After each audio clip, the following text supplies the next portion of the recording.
मंगल करण वीतराग विज्ञान। नमो ताहि जाते भये अरहंतादि महान। करि मंगल करि हो महाग्रंथ करण को काज। जाते मिले समाज सब पावे निज पद राज। मोक्षमा प्रकाशक ग्रंथराज पर हमारी चर्चा चल रही है। इसमें उभयाभासी मिथ्या दृष्टि का जो प्रकरण है वो हम देख रहे हैं, और टोडरमल जी ने बहुत स्पष्टता से, बहुत एकदम समझ लीजिए बारीकी से हमको दिखाया है कि दोनों नयों का ग्रहण किस तरह से किया जाता है। जो लोग सोचते हैं कि हमने निश्चय का भी श्रद्धान कर लिया, व्यवहार का भी श्रद्धान कर लिया और इस तरह से दोनों नयों का ग्रहण कर लिया, तो ऐसा होता नहीं है। या जो सोचते हो कि हमने प्रवृत्ति में हम व्यवहार रखेंगे और श्रद्धान निश्चय का करेंगे, वो बात भी बनती नहीं है। और जवाब में टोडरमल जी ने बहुत सारी बातें यहाँ पे बताई। आचार्य देव का कथन भी दिया कि आचार्यों ने जो यहाँ पर सारा अध्यवसाय छुड़ाया है, सारा अध्यवसाय माने कि मैं जीवों को मारता हूँ या मैं जीवों को बचाता हूँ, शुभ अशुभ सभी प्रकार का अध्यवसाय छुड़ाया है। उससे हम तो ऐसा मानते हैं कि आचार्य देव ने, भगवान ने सारा का सारा व्यवहार ही छुड़ाया है, सारा व्यवहार ही त्याज्य है, ऐसा बताया। तो इससे क्या आशय निकला? आशय ये निकला कि व्यवहार श्रद्धा करने लायक नहीं। क्या मतलब? व्यवहार की श्रद्धा नहीं करें कि जिसको आप श्रद्धा समझते हो वैसी श्रद्धा मत करो, जैसी टोडरमल जी दिखा रहे हैं वैसी करो। श्रद्धा तो होगी, कैसी होगी? कि ये सच्चा नहीं है, ऐसी श्रद्धा होगी। आया समझ में? आपको झूठे व्यक्ति की श्रद्धा है या नहीं है? है? सामान्य तौर पे तो आप यही कहोगे कि नहीं नहीं इसका भरोसा मत करना, इसका भरोसा मत करना, इसकी श्रद्धा मत करना। क्या मतलब? कि इसको सही मत मान लेना, है ना। लेकिन आपको जो पता है कि इसको इसकी श्रद्धा मत करना, इस पे भरोसा मत करना, ये उसका श्रद्धाहानि तो है। यही बात समझ में?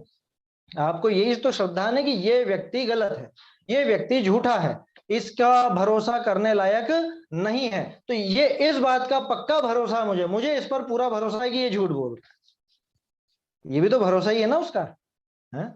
ये उसका श्रद्धान हुआ ना। कैसा श्रद्धान? कि ये निषिद्ध है, ये अभूतार्थ है, ये असत्यार्थ है, ऐसा व्यवहार का श्रद्धान होगा, इस तरह का श्रद्धान होगा। वैसा श्रद्धान नहीं होगा कि हाँ ये उपादेय है, ग्रहण करने लायक है, स्वीकारनीय है। इसलिए कहीं पर अगर ऐसा लिखा मिले कि व्यवहार का श्रद्धान छोड़ना, तो उसका आशय क्या? जैसा कि यहीं पे लिखा हुआ है, सारा व्यवहार छुड़ाया है। छुड़ाया का क्या मतलब? मतलब ये कि अभूतार्थ है, ऐसा पक्का श्रद्धान बिठा लो इसका, है ना। यही व्यवहार का श्रद्धान करना है। व्यवहार का श्रद्धान इसी तरह से किया जाता है। और निश्चय का श्रद्धान कैसे होगा? कि निश्चय का श्रद्धान कि ये सत्यार्थ है, ये बिल्कुल सच कहता है, ये कुछ मिलावट नहीं करता, ये कोई लाग लपेट की बात नहीं है, ऐसी उसके अंदर, ऐसा समझना, ऐसी श्रद्धा रखना। समस्या कहाँ खड़ी होती है? कि जहां व्यवहार के ही कई भेद खड़े हो जाते हैं और निश्चय के ही कई भेद खड़े हो जाते हैं। जैसे एक अशुद्ध निश्चय नय है, एक शुद्ध निश्चय नय है, एक परम शुद्ध निश्चय नय है, एक साक्षात शुद्ध निश्चय नय है। निश्चय के ही कई कई भेद, व्यवहार के ही कई कई भेद। उपचरित असद्भूत व्यवहार नय, अनुपचरित असद्भूत व्यवहार नय, उपचरित सद्भूत व्यवहार नय, अनुपचरित सद्भूत व्यवहार नय। ये सारे भेद खड़े हो जाते हैं। तब हम सोचते हैं कि अब इनमें से कौन क्या है। तो उसका भी एक सीधा सा तरीका है समझने का कि ऊपर वाला व्यवहार नीचे वाले व्यवहार की अपेक्षा निश्चयता को प्राप्त हो जाएगा। क्या मतलब? कि ऊपर का जो व्यवहार है वो निचले व्यवहार की अपेक्षा से वो निश्चय कहलाएगा। ऐसे ही निश्चय में लगाना, निश्चय के जो भेद हैं वो निश्चय भी व्यवहार कहलाने लग जाएगा। किसकी अपेक्षा? अपने से ऊपर वाले निश्चय की अपेक्षा। जैसे साक्षात शुद्ध निश्चय नय की अपेक्षा अशुद्ध निश्चय नय व्यवहार हो जाता है। नहीं आया समझ में? छोटे से उदाहरण से बताता हूं। जैसे आप मान लीजिए कि ये शरीर मेरा है ना। कथन कर रहा हूं, मान नहीं रहा हूं। कौन सी अपेक्षा से कहा जाएगा शरीर मेरा है? व्यवहार से कहा जाएगा। ठीक है, रागादि भाव मेरे हैं, ये निश्चय से है कि व्यवहार से कथन? रागादि भाव मेरे हैं, ये निश्चय का कथन है या व्यवहार का? ये निश्चय का कथन है। किसकी अपेक्षा? कि जो शरीर को अपना कहने की अपेक्षा तो रागादि को अपना कहना निश्चय है। लेकिन जब मैं बात करूं कि मैं तो एक ज्ञान दर्शन वाला, शुद्ध ज्ञान दर्शन स्वभाव वाला हूं, रागादि मेरे नहीं है, तो रागादि को अपना कहना वहां पे व्यवहार हो जाए। बोलो, शरीर को अपना बताने वाले व्यवहार की अपेक्षा रागादि को अपना बताने वाला व्यवहार निश्चय कहलाता है ना? रागादि को अपना बताने वाला जो निश्चय है वो ही शुद्ध स्वभाव को, अपना जो शुद्ध स्वभाव है उसको अपना बताने वाले निश्चय के सामने ये व्यवहार हो जाता है।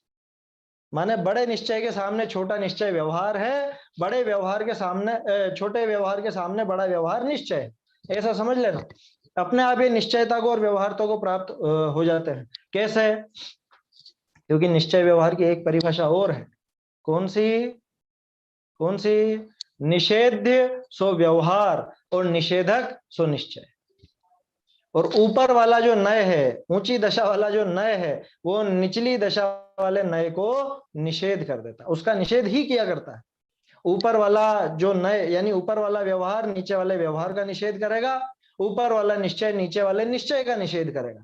तो ऊपर वाले निश्चय की अपेक्षा, ऊपर वाला मतलब मैंने तो ऊपर नीचे बोल रहा हूं, आप अगर शब्दों से पकड़ सके तो वैसे पकड़िए।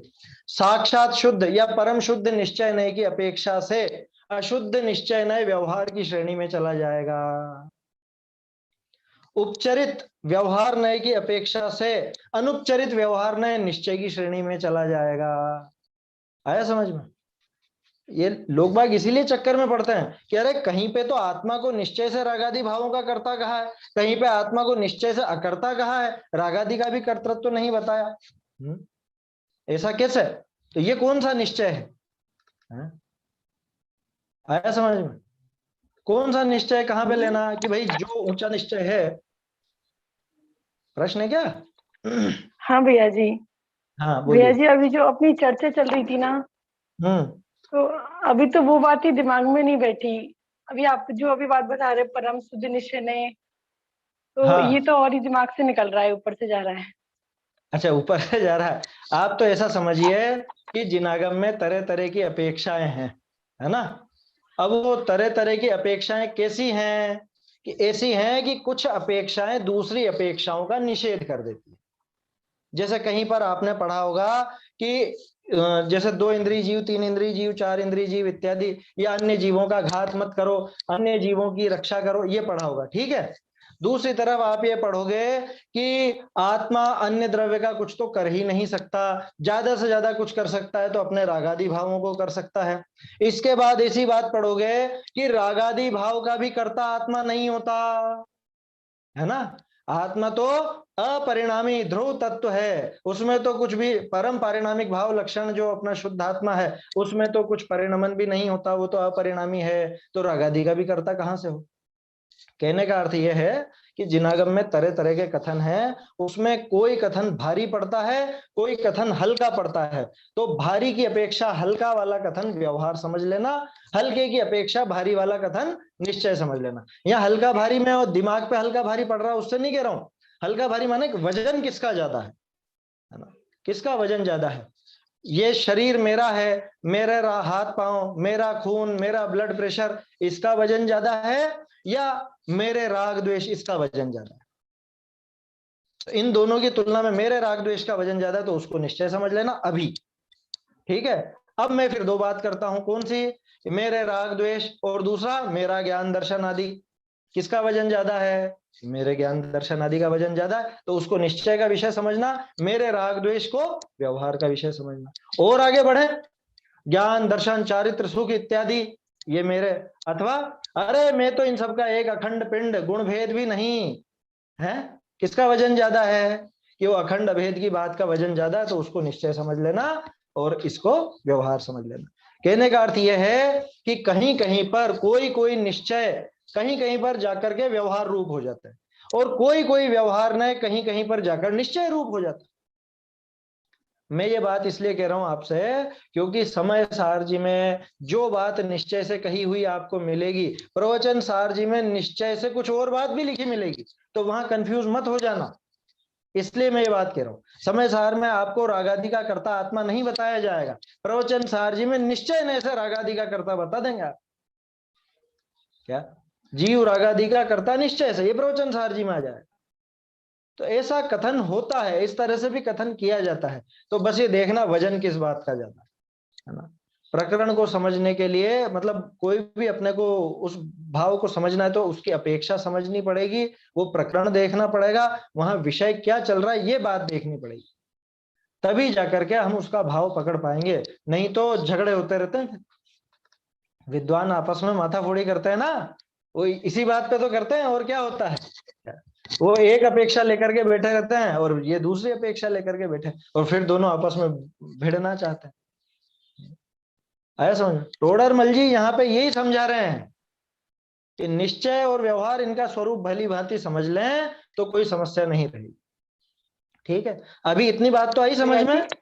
हाँ हाँ, अभी तक जो चर्चा हुई है तो उसके विषय में 5 मिनट चर्चा कर सकते हैं।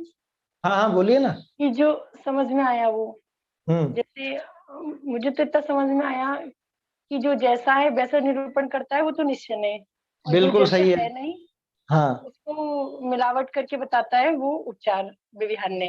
व्यवहार में ठीक है। हाँ, अब और कैसे जो वस्तु कैसे जैसी है, पहचानोगे आप, कैसे पहचानोगे कि ये सही निरूपण है या नहीं? रागादि का कर्ता आत्मा है, अब बोलो ये उपचार से कथन है कि यथावत वस्तु स्वरूप ऐसा ही है? राग आदि का वेद ज्ञान करें तो वेद नहीं, ज्ञान में तो ये बता, यथावत आत्मा ऐसा ही है। अशुद्ध जब तक अशुद्ध है आत्मा तब तक तो रागादि का करता है ही वो। नहीं अशुद्ध तो चलो और अभी अशुद्ध पड़े हुए हैं, तो रागादि का कर्ता है ठीक है, तो रागादि का जो कर्ता टोडरमल मानता जी ने रहूं मैं खुद बताया को, ना, एक सेकंड एक सेकंड, रागादि का कर्ता मैं खुद को मानता रहूं और खुद को उसी रूप में देखूं तो क्या सम्यक दर्शन हो जाएगा? नहीं देखूंगा नहीं, लेकिन तो मान फिर बस कैसे? ऐसे देखूंगा नहीं, देखूंगा तो फिर मैं कैसे यही सम्यक तो कह रहा दर्शन हूँ, होगा। टोडरमल जी ने जो लिखा कि जो निश्चय ने कहा है उसको सत्यार्थ मानना, उसको सत्यार्थ समझ करके यथार्थ वस्तु स्वरूप ऐसा ही है ऐसा मानना, है ना। और व्यवहार ने जो कहा है, व्यवहार से जो निरूपण है वो असत्यार्थ है, ये पहचान कैसे करोगे कि ये सत्यार्थ है या असत्यार्थ है? ये पहचानना जरूरी है ना, तो हमको उसके सामने भी कोई पक्ष रख करके देखना पड़ेगा। ये इतनी देर से जो अपन बात कर रहे हैं ना, ये दो अलग अलग पक्ष, कहीं पे वही व्यवहार जाकर के निश्चय हो रहा है, कहीं पे वही निश्चय जाकर के व्यवहार रूप हो रहा है। इसीलिए मैं ये बातें आपके सामने रख रहा हूं, क्योंकि कई जगह ऐसी आएगी जहां आप सोचोगे ये बात तो निश्चय से थी, ये व्यवहार से कैसे लिख रहे हैं इस बात को, या ये बात तो व्यवहार से थी आप इसको निश्चय कैसे लिख रहे हैं। तो निश्चय और व्यवहार नाम कुछ भी दें, वहां पे हमको वस्तु स्वरूप यथार्थ देखना पड़ेगा, है ना। वस्तु स्वरूप कैसा है वो अपने को समझना पड़ेगा, वो विधि यहाँ पे टोडरमल जी अपने को बताए, है ना। भैया जी जो राग आदि हाँ, का कर्ता मानना या नहीं मानना, तो जो रागादि का टोडरमल जी ने कर्ता अपने निश्चय, को मानना या नहीं मानना। हाँ तो जो टोडरमल जी ने निश्चयवासी के प्रकरण में बताया था उसकी हाँ अपेक्षा पर मान सकते हैं। उन्होंने बताया ना कि जैसे छुड़ाना है, जीव को छुड़ाना है, वो मान के न बैठ जाए, तो उसको हाँ बोला परद्रव्य के निमित्त से हो रहे हैं, कर्म के औपाधिक भाव है, हाँ कर्म निमित्त से औपाधिक भाव है, उस अपेक्षा हाँ, स्वीकार कर लें तो क्या बुराई है उसमें फिर? क्या उन्होंने बुराई दोनों है? पीछे बताए। बुराई यह है कि वहां पे निश्चय का निषेध करते करते वहां पे व्यवहार को मुख्य कर बैठता है। निश्चयाभास का जब निषेध करने बैठता है तो व्यवहार को मुख्य करके उससे चिपक जाता है, और कभी व्यवहार को मुख्य करता है तो सॉरी व्यवहार का निषेध करने बैठता है तो वह निश्चय से चिपक कर बैठ जाता है। तब फिर इसने गली निकाली कि मैं दोनों को पकड़ लेता हूं, थोड़ा निश्चय को थोड़ा व्यवहार को, है ना, श्रद्धा में निश्चय को प्रवृत्ति में व्यवहार को, इस तरह से दोनों का ग्रहण हो जाएगा, तो दोनों का उभयाभास वहां खड़ा हो जाता है। तो करना क्या है ये यहाँ पे टोडरमल जी बता रहे हैं। देखो अभी अपन जो अभी प्रकरण आने वाला है ना, ये अभी वाला पैराग्राफ बहुत अपने काम आ जाएगा, इससे आपके बहुत से प्रश्न हल हो जाएंगे। जो मैंने आपके सामने शंकाएं खड़ी की हैं, जैसे जो आपने कहा कि ये समझ में नहीं आया, ये सारा जवाब अभी अगले पैराग्राफ में मिल जाए। ये सब मैंने बातें इसीलिए कही क्योंकि निश्चय और व्यवहार अलग अलग अलग जगह पर अलग अलग नाम पाते हैं, है ना। जैसे थोड़ी देर पहले अपन ने कहा ना, समय सार में निश्चय से राग आदि का अकर्ता बताया जीव को, प्रवचन सार जी में निश्चय से राग आदि का कर्ता बताया। अब क्या करें, समस्या खड़ी हो गई, किसको यथार्थ माने, क्योंकि टोडरमल जी ने तो लिख दिया कि जो निश्चय से जैसा निरूपण हो उसको वस्तु स्वरूप ऐसा ही ऐसा मानना, कैसा मानना है, राग आदि का कर्ता माने या नहीं माने। कह रहे भाई प्रकरण समझो, समय सार में जो प्रकरण चल रहा था वहां बात ये थी कि अपना शुद्ध स्वरूप दिखाना था, शुद्ध स्वरूप, वहां दृष्टि का विषय था, ध्यान रखिएगा। वो श्रद्धा की प्रमुखता से बात थी कि मुझे श्रद्धान कैसा रखना है, वो बात थी। और प्रवचन सार जी में ज्ञान प्रधान कथन है, ज्ञान का दृष्टिकोण लेकर के बताया गया है, तो वहां पूरी वस्तु स्थिति बताई जाएगी। कैसी, अन्य द्रव्य से तो भिन्न नहीं बताएंगे, अन्य द्रव्य से भिन्नता दिखाने के लिए इसको खुद का तो कुछ दिखाना पड़ेगा ना, कि किसी चीज का तो मैं करता हूं, दूसरी चीजों का करता नहीं, तो कि है तो इन रागादि भावों का करता है, ये रागादि भावों का करता है, ये जान ले, जान ले। आया समझ में श्रद्धान कि श्रद्धा में तो वो समय सार वाली बात बिठाना। ये चीजें धीरे धीरे अभ्यास से आएंगी, और टोडरमल जी के मुकाबले कोई खुलासा नहीं करने वाला। टोडरमल जी ने जो मोक्षमा प्रकाशक में खुलासा किया इनको समझने का, जगह जगह पर समय सार के, प्रवचन सार के और ग्रंथों के जो दृष्टांत दिए हैं वो इसीलिए दिए हैं कि हम वो अपेक्षाएं समझ सके। इसीलिए मैंने कुछ दिन पहले भी कहा था कि ये उभयाभासी का जो प्रकरण चालू हुआ है, ये 8वां अधिकार प्रारंभ हो गया, इसको 8वां अधिकार का प्रारंभ ही समझना। 8वें अधिकार में भी जिनवाणी के अपेक्षाएं समझने की बात है, और यहाँ भी ये अपेक्षाएं समझने की बात है। तो कैसा है, क्या माने, आपका जो प्रश्न था, क्या मानूं मैं, रागादि सहित मानूं कि रागादि रहित मानूं, तो आपके प्रश्न में ही जवाब छिपा है। आपने क्या बात कही, मानूं या जानूं, मानूं कहा या जानूं कहा। जानने की बात हो तो द्रव्य गुण पर्यायात्मक पूरी वस्तु को देखा जाएगा। क्या, जानने की जहां बात चलेगी वहां तो पूरे द्रव्य गुण पर्याय का बराबर ज्ञान चाहिए, वहां पे रागादि भी मेरे हैं, मैं उनका करता हूं, ये जानना, ये जान लेना। और श्रद्धा में क्या होगा, श्रद्धा में तो ये कुछ भी नहीं। क्यों, क्योंकि श्रद्धा में द्रव्य गुण पर्याय नहीं देखी जाती, श्रद्धा में तो द्रव्य का वो शुद्ध स्वभाव ही देखा जाएगा, वहां तो गुण भेद तक नहीं आएगा, पर्याय तो दूर की बात है। पर्याय एक क्षण भर की है, विनाशी है, वो हमेशा मेरे साथ रहने वाली नहीं है। क्या करूं मैं श्रद्धा का, बताओ।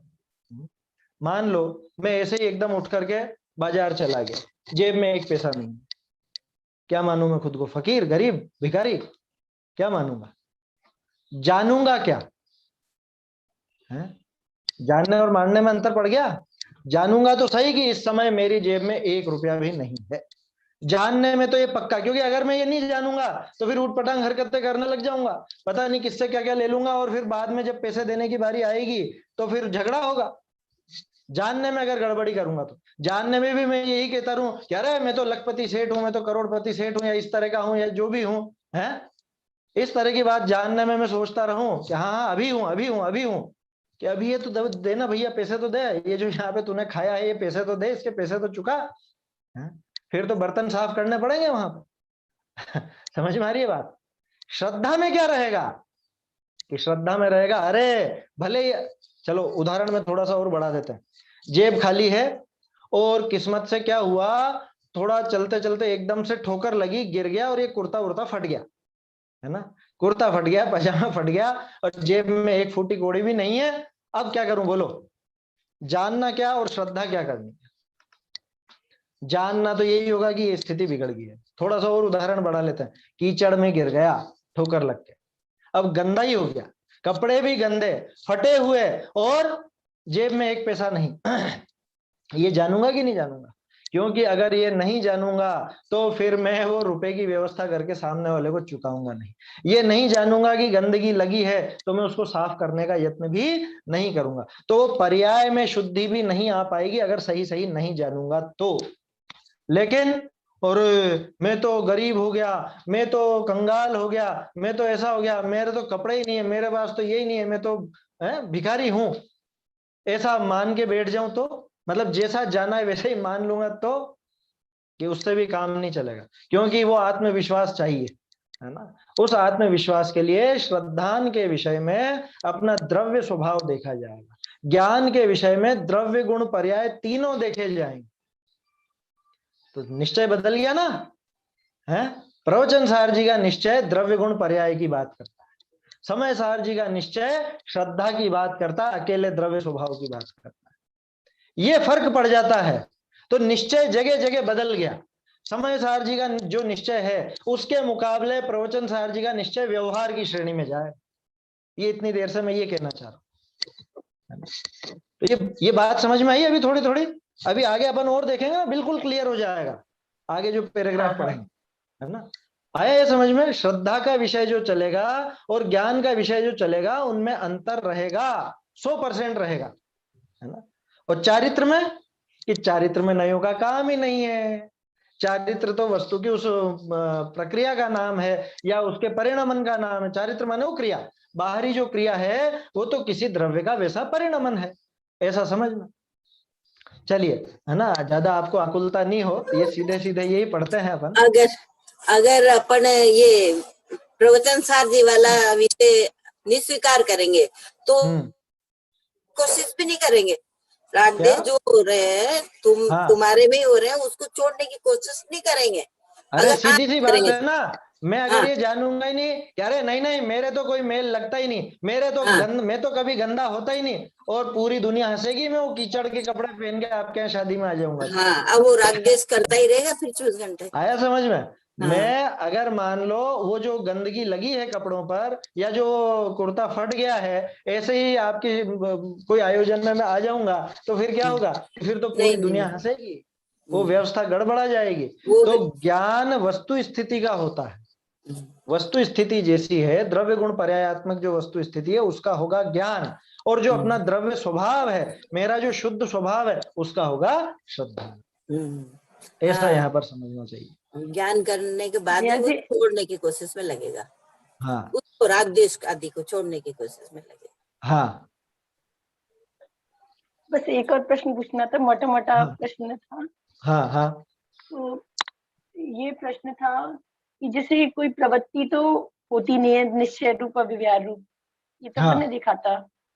तो अगर मैंने ऐसा जाना कि जो मुझे निश्चय समय मोक्ष मार्ग है, समय दर्शन, समय ज्ञान, समय चारित्र है, आत्मा में लीनता, आत्मा का ज्ञान, आत्मा की रुचि, वही निश्चय समय दर्शन है। और साथ में जो व्रत तप आदि के व्यवहार होंगे, तो है तो वो राग, फिर भी उसको मोक्ष मार्ग कह दिया।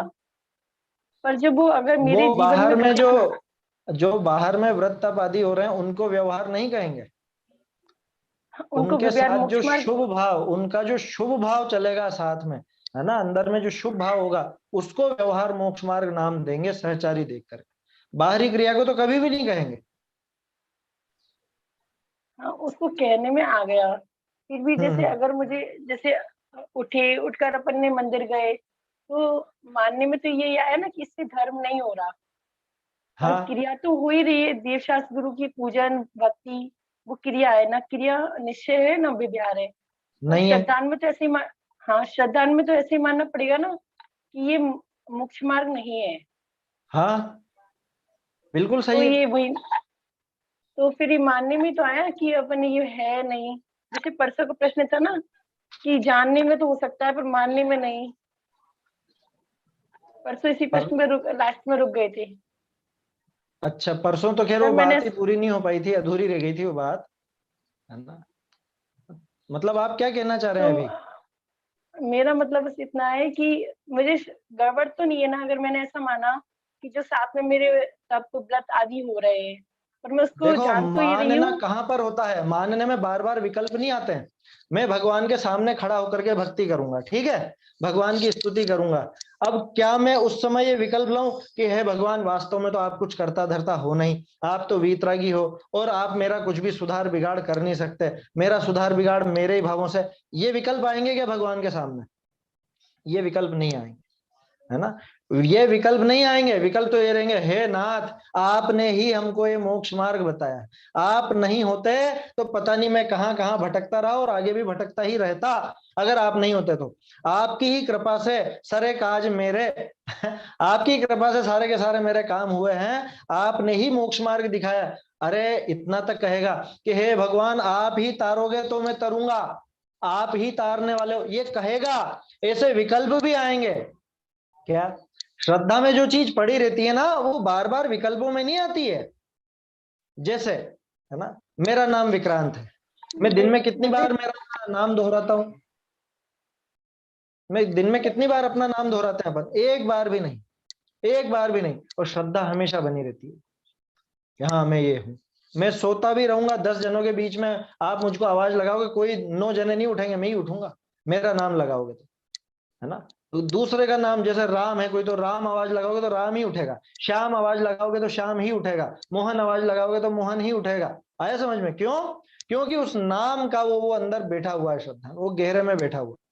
ये सिर्फ उदाहरण जितना ही समझना है इसको, ऐसा मत समझ लेना कि उसको मैं श्रद्धान कह रहा हूं। आया समझ में? क्योंकि वो भी विकल्पात्मक ही है सारा का सारा श्रद्धान। अब आप जो कह रहे हो कि मानना तो ऐसा है, कैसा कि वो वास्तव में भगवान का किया कुछ होता नहीं है, भगवान वीतरागी हैं, अपन बिल्कुल न्यारे द्रव्य हैं, वो न्यारे द्रव्य हैं, ये मानना अंदर श्रद्धा में तो चलेगा, श्रद्धा में निरंतर रहेगा, ये इसकी धारा बहती रहेगी, ये कोई विकल्पों में नहीं आएगा भगवान के सामने। समझ में आई बात? भगवान के सामने जब हम स्तुति करेंगे, भक्ति करेंगे, तो वहां भगवान की स्तुति का ही विकल्प होगा, मुंह से भी स्तुति ही बोली जाएगी, पूजा ही बोली जाएगी, है ना। और अगर भक्ति बहुत उमड़ रही है तो आ भी जाता है, ऐसा आ भी नहीं जाता नहीं है नहीं नहीं नहीं नहीं, वो अभिनय है, वो विकल्पों में नहीं आएगा। आया समझ में? वो विकल्पों में नहीं आएगा। अच्छा, हाँ वो विकल्पों में नहीं आएगा। वहां पर क्यों आएगा विकल्पों में, बताओ? उस चीज का विकल्प क्यों आएगा? ये श्रद्धा का विषय, इसको विकल्प में क्यों घुसाना है ना? ये श्रद्धा का जो विषय है, मुझे तो आ जाता है, इसीलिए पूछा मैंने। नहीं आ जाता है तो अपने को फिर वो अपने परिणाम सुधारने हैं। अपने अगर ऐसा विकल्प आता है, कैसा? भगवान के सामने, यही कहना चाह रहा हूं ना, भगवान के सामने वो सारा वस्तु व्यवस्था का विकल्प आ जाता है। हाँ, तो उसमें एक चीज और जोड़ लो उसमें कि हे भगवान ये सब बातें बताने वाले भी आप ही हो, इसीलिए आपकी महिमा आती है। समझ में ही बात? कि ये वस्तु व्यवस्था है, ये वस्तु व्यवस्था सिखाई किसने, ये वस्तु व्यवस्था बताई किसने, कि ये बताने वाले भी आप ही हो नाथ, इसलिए आपकी भक्ति करता हूं। देखो एक प्रसंग याद आ गया मुझको आपकी इस बात से। युगल जी बाबूजी का प्रसंग है, वो सुनाते हैं तत्व चर्चा में किसी किसी में। एक कोटा में उस समय पर एक पोस्टर कांड हुआ था। पोस्टर कांड माने गुरुदेव का फोटो लगा हुआ था, उस टाइम पे गुरुदेव जिंदा थे, गुरुदेव का एक फोटो लगा हुआ था, और कुछ उन्मादी लड़कों ने ऐसा अभियान चलाया, ये फोटो अपन पूरा जुलूस निकाल करके और इस फोटो को यहाँ से उतारेंगे, फोटो हटाएंगे यहाँ से। किसका? गुरुदेव का, कांजी स्वामी का, उनका फोटो हटाएंगे। शायद बहुत से लोगों ने सुन भी रखा होगा ये प्रकरण, सुना होगा ये प्रसंग। तो बहुत हाँ ये झगड़ा हुआ, मतलब झगड़ा का मतलब बहुत ऐसे विकल्प खड़े हुए और बहुत लंबी चौड़ी बातचीत हो गई। क्या कुछ नेताओं के पास भी बात पहुंची, वहां उधर गुरुदेव को भी पता चला, तो उनको भी विकल्प उठा कि अरे वो अकेले हैं वहां पे, कोई अभी मुमुक्षु मंडल के युवा भी नहीं है, युगल जी अकेले वहां पे जाओ उनकी मदद करो, ऐसा वैसा ये सब बातें हुई। तो लोगों ने उन गुरुदेव ने क्या कहलाया कि फोटो हटा दो भाई, झगड़ा नहीं करना अपने को, फोटो हटा दो। और बाबूजी इस बात पर अड़े रहे कि नहीं फोटो नहीं हटेगा, बिल्कुल भी नहीं हटाना है फोटो। क्यों नहीं हटाना है फोटो? कि वो फोटो हटाने को कह रहे हैं, इसीलिए हम उनका फोटो लगा रहे। अगर वो कहते हैं कि नहीं नहीं फोटो लगा रहना चाहिए, या फोटो लगाने की वो बात कहते हैं, तो कब कहीं हम उतार के फेंक देते हैं फोटो, है ना। ये बाबूजी की धर्म पत्नी है ना, अब तो उनका भी, अम्मा जो थी मतलब दादी जी जो थी, उनका भी अब तो स्वर्गवास हो गया। बाकी उनके ये भाव थे, उनका ये विचार था। अगर गुरुदेव ये कहते कि फोटो लगा रहना चाहिए, तो हम कब कहीं उतार के फेंक देते। लेकिन वो कभी खुद के फोटो लगाने के पक्ष में नहीं थे, इसीलिए उनका फोटो हम लगाने को अड़े हुए। बात समझ में आ रही है कि हे भगवान, ये सारी वस्तु व्यवस्था, ये सारी वस्तु व्यवस्था कौन सी कि एक द्रव्य दूसरे द्रव्य का करता नहीं है, आप भी मेरे कुछ करने धरने वाले नहीं हो। ये किसने बताया? ये आप ही ने बताया। इसलिए आपके सामने मेरा माथा झुकता, इसलिए मैं आपके सामने आपके चरणों में नतमस्तक होता हूं। अगर आप कहते हैं कि हाँ हाँ एक बार मेरी शरण में आ जा या मेरे पास आ, मैं तार दूंगा, तो हम नहीं झुकने वाले थे। ऐसा अपने को वहां पे भाव आना चाहिए। देखो, विकल्प आना बिल्कुल अलग बात है और श्रद्धा होना बिल्कुल अलग बात है, न्यारी बात है। समझ में आई बात? आप जब कोई मेहमान घर में आते हैं, कोई प्रिय मेहमान घर पे आए हैं, है ना, है तो मेहमान ही, लेकिन आखिरकार उनके आवभगत कैसे करते हो? आवभगत तो पूरा तन मन धन से ही करते हैं ना, कि अरे बहुत अच्छे हैं, बढ़िया हैं, भले हैं और ऐसा वैसा सारी बातें आवभगत तो पूरी करते हैं। विकल्प क्या चलते हैं? ऊपर से भी अपन बोल रहे हैं हाँ साहब आपका ही मकान है, आप निश्चिंत रहिए, बिल्कुल आराम से, कोई दिक्कत नहीं है, आप शांति से रहिए, है ना। कोई भी आकुलता हो, कुछ दिक्कत हो तो हमको बताइए, हम आपकी पूरी सेवा करेंगे। यही भाव रहता है, बोलते भी यही है और भाव भी यही रहते हैं। श्रद्धान में कितना अपना मानते हैं उनको? बिल्कुल नहीं, बिल्कुल भी नहीं। ये मेहमान है, अतिथि है, 2-4 दिन के लिए आए हैं, है ना, इससे ज्यादा रुकने वाले नहीं है, तो ठीक है, बस उतना अपने को श्रद्धान बैठा रहता। समझ में आई बात? एक तरह से ना ऐसा भी कह सकते हैं कि निज तत्व की बात समझने के लिए जिनका आश्रय लिया जाए वैसा व्यवहार नहीं है। क्या मतलब? मैं समझा नहीं आपकी पंक्ति। मतलब अपनी जो निज तत्व है, अपने स्वभाव की बात को समझने के लिए, अपने स्वभाव को समझने के लिए हम जिन जिन का आश्रय लेना पड़ रहा है वैसा व्यवहार नहीं कहलाएगा। जिन जिनका आश्रय लेना पड़ रहा है, हाँ ठीक है, बाहरी जिनका आश्रय लेना पड़ रहा है वो सब व्यवहार के विषय, वो व्यवहार नहीं है, वो व्यवहार के विषय है। ये जो अपन ने छंद देखा था 173वां कलश, इसमें यही तो बात थी कि जितना भी वो आश्रय छुड़ाया गया है ना, देखो ये था ना, सर्वत्र अध्यवसानमेव अखिलम त्याज्यम यदुक्तम जिन्हें निखिलोपि अन्याश्रय शब्द था इसमें, है ना, कि सारा जो अन्य का आश्रय छुड़ाया है, यानी कि व्यवहार ही छुड़ाया है। क्यों? क्योंकि अन्य के आश्रित जो कथन होता है, अन्य द्रव्य के आश्रय की जो बात आती है, वो सारी व्यवहार से ही आती है। व्यवहार ही अन्य के आश्रय की बात करता है ना, निश्चय तो अन्य के आश्रय की बात ही नहीं करे, ऐसा यहां समझना चाहिए, है ना।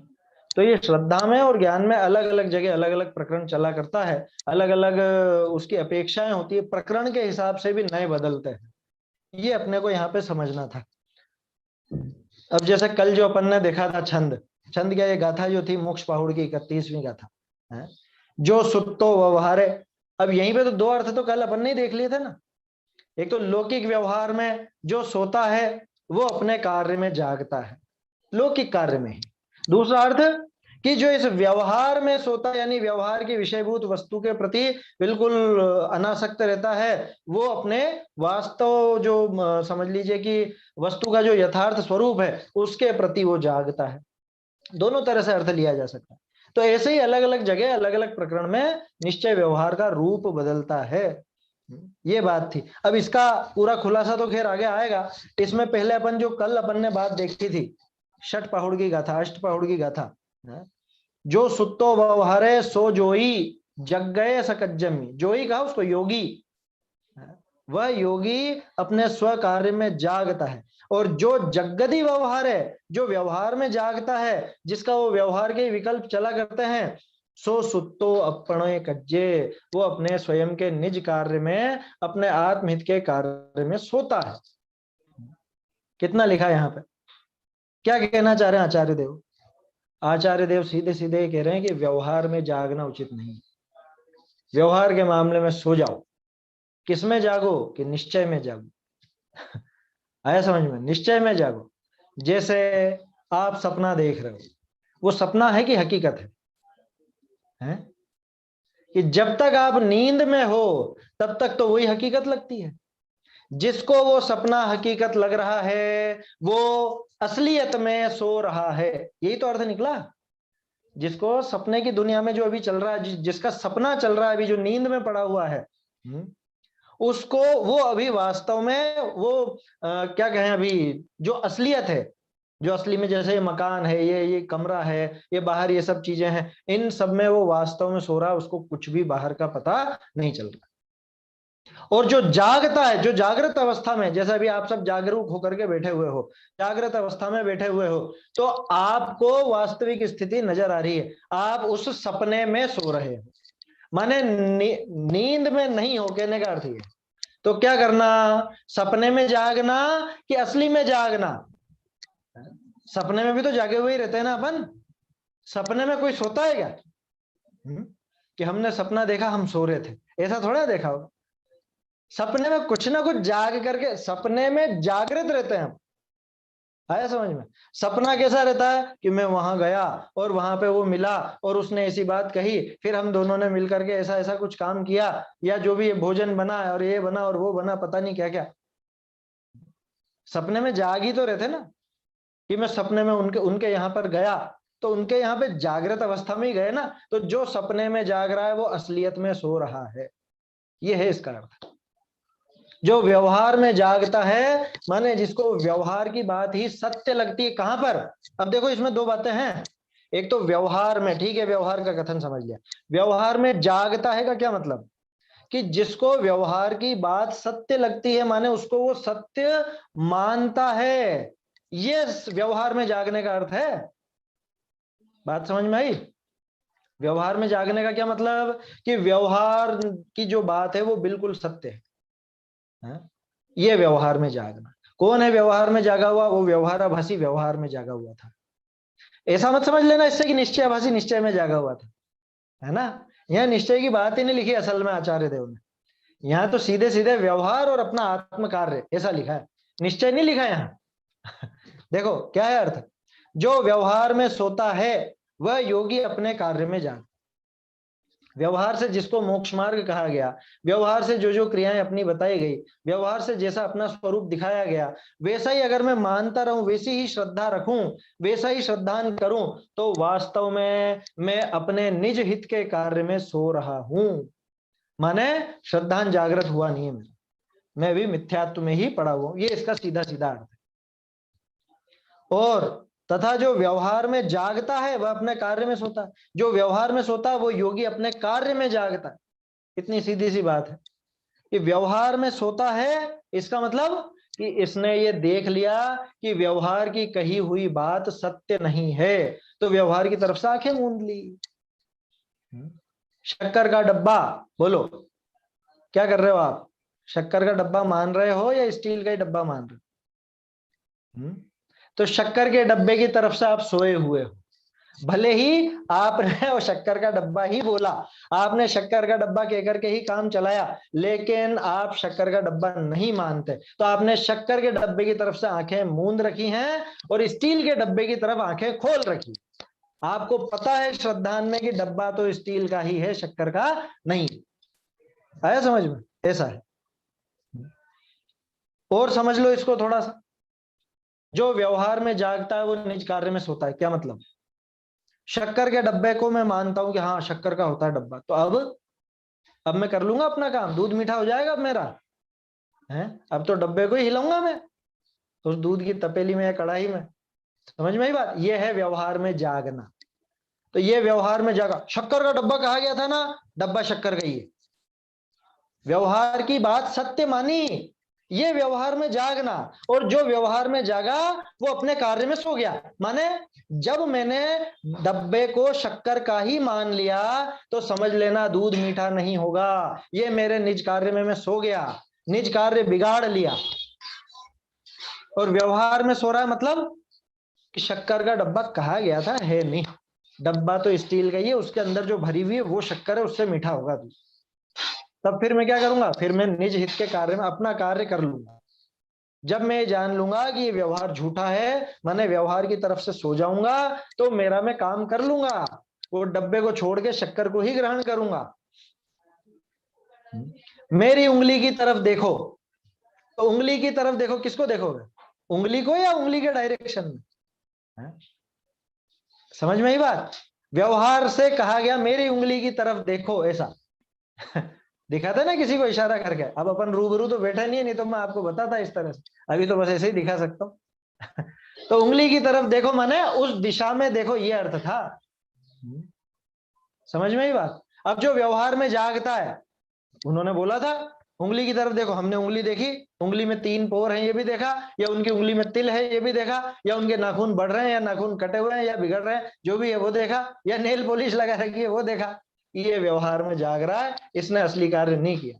वो इशारा जो कर रहे थे कि वहां पे कुछ हो रहा है दूर, वो कुछ इशारा कर रहे थे, तो वो तो रह गया एक तरफ, वो सो गया, निज कार्य में सो गया। और जो व्यवहार में सोता है, उंगली की तरफ देखो माने उंगली को नहीं देखता, उंगली के डायरेक्शन में वो दूर जो इशारा है वहां देखने की बात करता है, वहां देख लेता है, वो अपने कार्य में जागा हुआ है, वो व्यवहार में सोया हुआ है। ऐसा इसका अर्थ समझना चाहिए। चलिए देखते हैं आगे। आज तो पूरी चर्चा ही चर्चा में समय निकल गया, आज कुछ पढ़ने में नहीं आया। क्या कह रहे हैं टोडरमल जी, क्या कह रहे हैं अब आगे इसके बाद? ये तो बता दिया ये क्यों लिखी गाथा, ये टोडरमल जी ने इसका इशारा क्यों दिया। इसका इशारा इसलिए दिया कि अगर आपको निज हित करना है, आपको अपना कार्य करना है, तो अपने कार्य के प्रति जागरूक होना ही पड़ेगा। और अपने कार्य के प्रति जागरूक होना है तो व्यवहार की जागृति छोड़नी पड़ेगी, है व्यवहार में सोना पड़ेगा, तभी जाकर के निज कार्य में जाग सको। कहने का अर्थ यह है कि व्यवहार की आंखें बंद कर लो, व्यवहार से जो कहा गया है वो सुन लो, उसका आशय समझ लो, उसकी तरफ देखो मत, या उसको सच मत मान लो, ये यहां पे कहना चाह रहा। देखिए, जो व्यवहार विषय सूता है सो जोगी अपने कार्य विषय जागे है। बहुरी जो व्यवहार विषय जागे है सो अपने कार्य विषय सूता है। जो व्यवहार में जाग रहा है, व्यवहार की तरफ ही देखे जा रहा है, वो अपने कार्य में सोया। तो क्या करना, ताते व्यवहार नय का श्रद्धान छोड़ी निश्चय नय का श्रद्धान करना योग्य है। देखो लिखा तो है व्यवहार नय का श्रद्धान छोड़ना। आप कह रहे थे कि व्यवहार नय का भी श्रद्धान होगा, कह रहे व्यवहार नय का श्रद्धान छोड़ने का मतलब क्या कि ये ग्रहण करने लायक नहीं है, ये वस्तु व्यवस्था नहीं है, ये यथार्थ नहीं है, भूतार्थ नहीं है, सच नहीं है, ये माना तो आपको वो श्रद्धान हो गया। समझ में ही बात। जैसे किसी व्यक्ति ने झूठ बोला, बाबूजी देते थे उदाहरण, कोई व्यक्ति ने झूठ बोला, आपने जाना है ना, आपने क्या जाना कि इसने झूठ बोला है, ठीक है, तो आपने जो जाना वो झूठ है क्या? मेरा उदाहरण समझ में आया? आपने ये जाना कि इसने झूठ बोला है, तो आपका जानना झूठ है क्या? आपको उस झूठे का पूरा श्रद्धान है या नहीं है? पूरा श्रद्धान है। कैसा श्रद्धान कि इसने झूठ बोला है। बात समझ में आ रही है? झूठ बोला गया है ये बात सच है, लेकिन झूठ सच नहीं है। ये बाबूजी के शब्द हैं। झूठ बोला गया है ये बात सच है, लेकिन झूठ सच नहीं है। मेरी बात समझ में आई? किसी व्यक्ति ने झूठ बोला है ये हमने जाना, तो ये तो पक्का जाना है कि झूठ बोला गया है, लेकिन जो बोला गया वो सच नहीं है, तो ये उस व्यक्ति का हमको पक्का श्रद्धान होगा। ठीक ऐसे ही व्यवहार का श्रद्धान करना है, इसको आप श्रद्धान करना बोलो या टोडरमल जी की भाषा में श्रद्धान छोड़ना बोलो, बात वही कि व्यवहार ने जो कहा वो झूठ है ना। व्यवहार से कहा गया है ये बात सच है, लेकिन व्यवहार ने जो कहा है वो सच नहीं है, ये व्यवहार का श्रद्धान हो गया। समझ में? मोक्ष मार्ग पे लगाकर देखें तो कैसे है? इसी लाइन को विज्ञान ने हाँ, श्रद्धान व्यवहार नय का श्रद्धान छोड़कर, माने व्यवहार से जिसे मोक्ष मार्ग कहा गया है, जैसे आप पूजा पाठ व्रत तप उपवास इत्यादि, इनको मोक्ष मार्ग कहा गया, तो इसका क्या अर्थ निकला कि इनको व्यवहार से मोक्ष मार्ग कहा, माने ये मोक्ष मार्ग नहीं है। इसका एक छोटा सा उदाहरण मैं आपको देता हूं। मैथ सबने पढ़ी होगी, थोड़ी बहुत तो सबने पढ़ी होगी, गणित है ना। तो आपने वो ब्रैकेट वाले सवाल किए होंगे। ब्रैकेट वाले सवाल आते थे ना, कोष्टक के अंदर देती थी, मान लो जैसे 10 + 10 ये कोष्टक में है, तो जवाब क्या आएगा? 20 आएगा। लेकिन कोष्टक के बाहर, ब्रैकेट के बाहर अगर माइनस लगा हुआ है तो फिर क्या होगा? -20। माइनस में आ जाएगा, फिर वो जो 20 जवाब आ रहा था आपका, 20 आ रहा था, वो -20 हो जाएगा, -20 हो जाएगा। बात समझ में आई? तो व्यवहार नय से ऐसा कहा गया है, ये जो व्यवहार नय है ना, ये कोष्ठक के बाहर का माइनस है ये। समझ में आई बात? अब लगा लो आप, व्यवहार नय से जो कहा गया उसको तो रखो कोष्ठक में, और बाहर लगा दो व्यवहार नय, तो वो सारी बात नहीं है। व्यवहार से देव व्रत तप उपवास आदि मोक्ष मार्ग है, इसका क्या मतलब? ये मोक्ष मार्ग नहीं है। समझ में आई बात? ये मोक्ष मार्ग नहीं है। फिर क्यों कहा, वो दूसरा प्रश्न है। फिर उनको मोक्ष मार्ग क्यों कहा गया, वो अगला प्रश्न है। तो उसका जवाब आता है कि ऐसा ऐसा संयोग का या निमित्त पने का या सहचारी पने का उपचार देख करके इनको भी मोक्ष मार्ग कह दिया गया। समझ में आई बात? इस तरह से ये अपन समझ सकते हैं। निश्चय और व्यवहार ये मोक्ष मार्ग में लगाने का आप जो पूछ रहे थे, इसी तरह से लगा करके देख सकते हैं। देखिए है ना, समय कितना हो गया है, मेरे को समय नजर नहीं आ रहा है। हो गया क्या आज का? 4:15। अच्छा, चलिए समय तो हो गया है आज। पढ़ देता हूं मैं कि ताते व्यवहार नय का श्रद्धान छोड़ी निश्चय नय का श्रद्धान करना योग्य है। व्यवहार नय का श्रद्धान छोड़ करके निश्चय नय का श्रद्धान करना योग्य है। तो फिर दोनों का श्रद्धान होगा या नहीं होगा? कि होगा। कैसे होगा? कि जैसे वो झूठे व्यक्ति का श्रद्धान, कि ये व्यक्ति झूठा है, इसने जो बोला वो झूठ है, इसने झूठ बोला है, ये बात सच है, लेकिन इसने जो बोला है वो झूठ है। ठीक है, सही। व्यवहार नय से ऐसा कहा गया है, लेकिन व्यवहार नय से जो कहा गया है वो सत्य नहीं है, वो यथार्थ वस्तु रूप नहीं है, यथार्थ नहीं है, भूतार्थ नहीं है, ऐसा समझना। इसी को कहेंगे व्यवहार का श्रद्धान करना, या चाहो तो आप कह लो कि व्यवहार का श्रद्धान छोड़ना। व्यवहार का श्रद्धान छोड़ना माने उसको सच मानना छोड़ना, उसमें सत्य पने का श्रद्धान छोड़ना, ये व्यवहार का श्रद्धान छोड़ना हुआ, है ना। और गंभीरता से देखें तो यही वास्तव में व्यवहार का श्रद्धान है। और निश्चय का श्रद्धान करना माने कि निश्चय नय ने जो कहा है वो 100% सही है, बिल्कुल सत्य है, ऐसा उसका श्रद्धान बिठाना, ऐसा श्रद्धान करना, ये निश्चय नय का श्रद्धान है। कि ये सच है ऐसा स्वीकार करे वो निश्चय नय का श्रद्धान, और ये सच नहीं है ऐसा स्वीकार करे ये व्यवहार नय का श्रद्धान। तो इनको सच मानने का श्रद्धान करना है, छोड़ने की भाषा में टोडरमल जी ने लिखा है। इसलिए व्यवहार नय का श्रद्धान छोड़कर, माने व्यवहार नय को सच मानने का श्रद्धान छोड़कर निश्चय नय का श्रद्धान करना, माने निश्चय नय ही सत्य है ऐसा श्रद्धान करना योग्य है।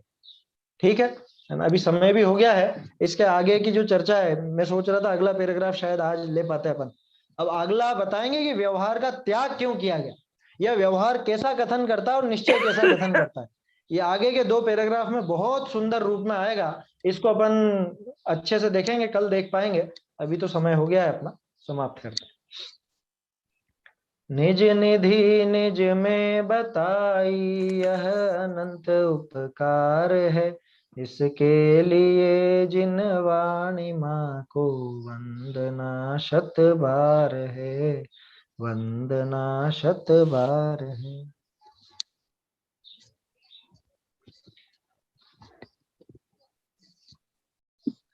जय जिनेन्द्र पंडित जी। जय जिनेन्द्र।